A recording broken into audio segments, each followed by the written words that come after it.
নেত্রকোনা জেলার পূর্বধলা উপজেলার ঠিক জারিয়া বাজারে এখানে আছি। আজকের যে বিষয় ৭০ বছরের পুরনো কয়েকটি ইউনিয়ন নিয়ে একমাত্র জারিয়া জঞ্জাল। জনতা ব্যাংক শাখাটি অন্য স্তরে হস্তান্তরে আজকে কিন্তু এই জারিয়া এবং কয়েকটি ইউনিয়নবাসী কিন্তু আজকে মানববন্ধন শুরু করেছেন।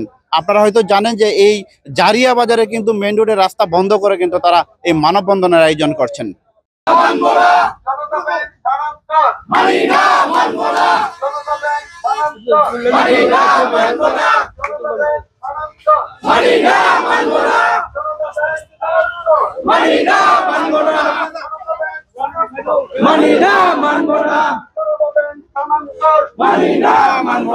জারিয়া বাজারের সভাপতি আমি, ব্যবসায়ী সমিতির। এই বাজারে প্রায় ৩০০ থেকে ৪০০ দোকানদার আছে। এটা পুরনো ব্যাংক। এই ব্যাংকটা হইলো ৭০ বছর বয়স, পাকিস্তান আমল থেকে এই ব্যাংক এটা। এই ব্যাংকটা আগে একবার পাইতারা করেছিল নেওয়ার জন্য, এখান থেকে অন্য জায়গায় আমরা এরকম মানববন্ধন করে ফিরাইছিলাম। আবারও আজকে আমরা শুনতে পারি যে এই বিল্ডিং ছেড়ে দিয়ে অন্য জায়গায় বিল্ডিং তারা নিয়ে নিছে। এটার জন্য আমরা মানববন্ধন করলাম। আমাদের ব্যাংকটা আমাদের দরকার এবং ব্যাংকটা আমাদের জারিয়া থাক। জারিয়া না থাকলে আমাদের খুব অসুবিধায় পড়ে যাবো আমরা। এই বাজারে ব্যবসায়ী টিটি করা, টিটি আনা, মাল বেচাকিনি করা, আমাদের খুবই সমস্যা হয়ে যাবে। আমাদের যেদিকে পূর্বদলা যাইতে হয়, যে আমরা পূর্বদলা যাই, সারাদিন চলে যাবে আমাদের শুধু পূর্বদলা যাই ব্যাংকে কাজ করলে। আমরা এই জায়গায় ব্যাংকটা কিভাবে থাকে, এটার জন্য আমরা আজকে মানববন্ধন করা। ২-৩টা ইউনিয়ন কোন পার্শ্ববর্তী উপজেলা দুর্গাপুরের এখানে ২-৩টা ইউনিয়নের মানুষ এখানে লেনদেন করে থাকে। জাঞ্জাল একটা বড় বাজার, জনতা ব্যাংকের লেনদেন অত্যন্ত চমৎকার।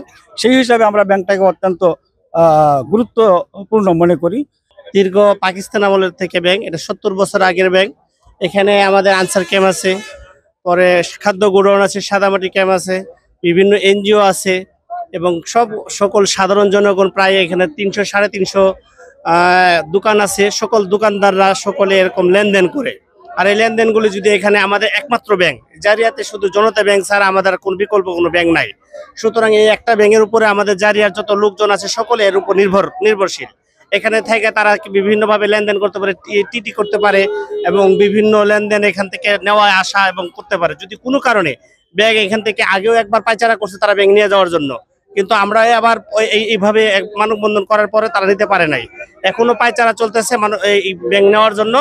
তো সুতরাং আমি আপনাদের দৃষ্টি আকর্ষণ করতেছি জনগণের এবং প্রশাসনের, যে কোনো অবস্থাতে যেন ব্যাংক আমাদের জারিয়া থেকে না নিতে পারে।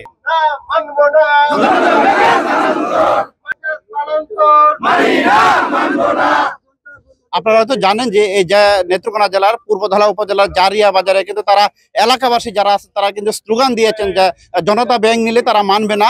এই প্রত্যাশা কিন্তু রাস্তা অবরোধ করে জারিয়া টু এই ময়মনসিংহের যে মহাসড়ক রয়েছে, মহাসড়ক অবস্থান রাস্তা অবরোধ করে কিন্তু তারা আজকে এই মানববন্ধনে ডাক দিয়েছেন। তার আরেকটি কথা কিন্তু বলেছেন, জারিয়া জনতা ব্যাংক যদি স্থানান্তর করা হয় এর আরো কঠোর আন্দোলন তারা করবে বলে এই হুঁশিয়ারি দিয়েছেন। এখন আগেই কিন্তু আমি জনতা ব্যাংকের ম্যানেজারের সাথে কথা বলেছিলাম।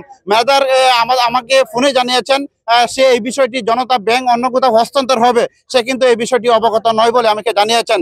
আমাকে বলেছেন যে এই বিষয়ে আমি অবগত নই, আমি ঊর্ধ্বতন কর্মকর্তার সাথে কথা বলে আপনাকে জানিয়ে পারবো। এই ছিল নেত্রকোনা জেলা থেকে পূর্বধলার শেষ তথ্য। এস এম মওদুদ, NTV অনলাইন, নেত্রকোনা।